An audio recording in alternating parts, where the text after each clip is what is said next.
காஷ்மீரின் பகல்காமில் நுழைந்து பயங்கரவாதிகள் தாக்குதல் நடத்தியதில் 26 சுற்றுலா பயணிகள் பலியாகியுள்ளனர். இதனால் 2 நாடுகளிடையே பதற்றம் அதிகரித்து வரும் நிலையில் பாகிஸ்தான் பிரதமர் ஷெபாஸ் ஷெரீஃபின் யூடியூப் சேனலை முடக்கி மத்திய அரசு அதிரடி நடவடிக்கையை மேற்கொண்டுள்ளது. ஜம்மு காஷ்மீரின் பகல்காமில் கடந்த மாதம் 22ஆம் தேதி பயங்கரவாதிகள் நடத்திய துப்பாக்கி சூட்டில் 26 அப்பாவி சுற்றுலா பயணிகள் பலியாகினர். இந்த தாக்குதலை பாகிஸ்தான் ஆதரவு பயங்கரவாத அமைப்பான தி ரெசிஸ்டன்ட் ஃப்ரண்ட் என்ற அமைப்பு நடத்தியது. இதற்கு பதிலடி கொடுக்க நம் படைகள் தயாராகி வருகின்றன. விரைவில் பாகிஸ்தானுக்கு உரிய பதிலடியை நம் நாட்டு வீரர்கள் கொடுக்க உள்ளனர். எல்லையில் ராணுவ வீரர்கள் குவிக்கப்பட்டுள்ளனர். அதேபோல அரபிக்கடலில் போர்க்கப்பல்கள் நிலைநிறுத்தப்பட்டுள்ள நிலையில் விமானப்படை விமானங்களும் அவசர கால பயிற்சியை தொடங்கியுள்ளன. மேலும் இந்த பயங்கரவாத தாக்குதலின் பின்னணியில் பாகிஸ்தான் உளவுத்துறையான ISI இருப்பதாக NIA தெரிவித்துள்ளது. பாகிஸ்தான் உளவுத்துறையின் அறிவுரையின்படிதான் இந்த தாக்குதல் நடந்திருக்கிறது.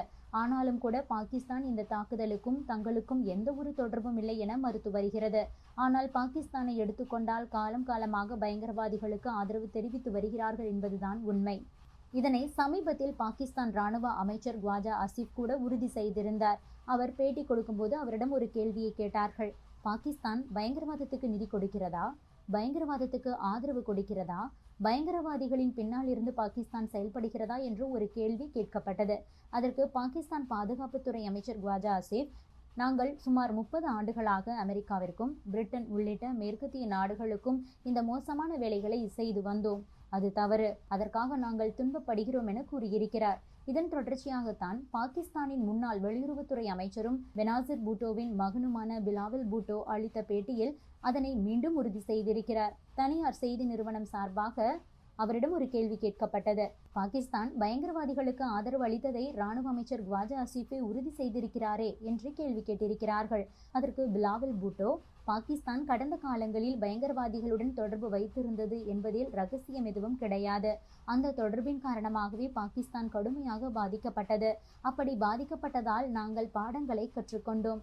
இந்த பிரச்சனைகளுக்கு தீர்வு காண சீர்திருத்தங்களும் செய்திருக்கிறோம். பயங்கரவாதம் எங்களது நாட்டின் துரதிர்ஷ்டவசமான வரலாறு. ஈரான் போரின் போது பாகிஸ்தான் முஜாஹிதீனுக்கு ஆதரவாக இருந்தது.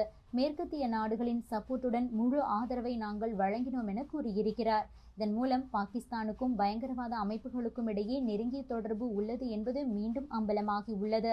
மேலும் அவர் கொடுத்திருக்கக்கூடிய பேட்டியில் பாகிஸ்தான் ஒரு அமைதியான நாடு, ஆனால் சிந்து மீது தாக்குதல் நடத்தும் பட்சத்தில் நாங்களும் போருக்கு தயாராக இருக்கிறோம் என கூறியிருக்கிறார். தற்போது சிந்து நதி நீரை நம் நாடு நிறுத்தியுள்ள நிலையில் நம்முடன் மோதலுக்கு தயாராக இருப்பதாக பிலாவல் பூட்டோ மீண்டும் சீண்டி உள்ளார். முன்னதாக சிந்து நதியில் தண்ணீர் வராவிட்டால் இரத்த ஆறுதான் ஓடும் என ஓவராக அவர் பேசியிருந்தார் என்பதும் குறிப்பிடத்தக்கது.